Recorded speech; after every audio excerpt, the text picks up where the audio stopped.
Id-dedikazzjoni u l-imħabba mill-ħaddiema fiċ-ċentru tal-Falkunerija fis-Siġġiewi reġgħet ġiet rikonoxxuta waqt it-13 edizzjoni tal-Star Awards, premju li jirrikonoxxi s-servizz eċċezzjonali u l-ospitalità li jkunu provdew nies fl-industrija tat-turiżmu.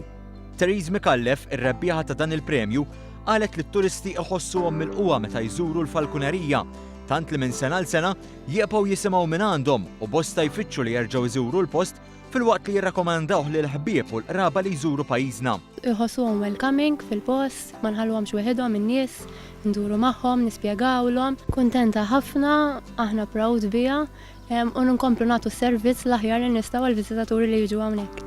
Alexia Maġġi, uffiċjal fl-Awtorità tat-Turiżmu, qalet li l-premju jingħata skont l-att ta' nominazzjonijiet li jagħmlu t-turisti nfushom. Therese Mikallef illum laħqet bħala rebbieħa hi ġabet iktar minn 100 nomina differenti minn turist.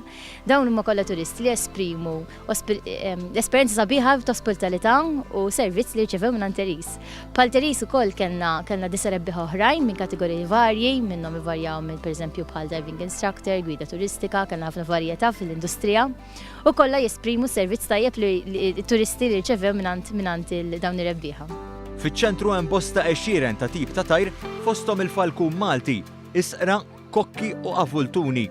Iċ-ċentru jintuża wkoll mid-dilettanti li jħarġu l-falkuni kif jiddraw itiru u jerġgħu jiġu lura għandhom.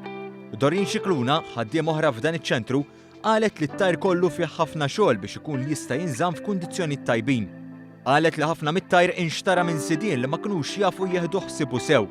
Dorin qalet li llum it-tajr saru ħajjita u għalkemm biex tħarġu tippremjah bl-ikel, sostnit li f'dan ix-xogħol hemm bżonn paċenzja kbira. Paċenzja.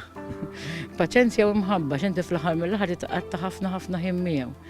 Huwa jiġi għall-ikel vera ma għax ikun hemm it-trass huwa importanti hawnhekk, titqatta ħafna ħin miegħu.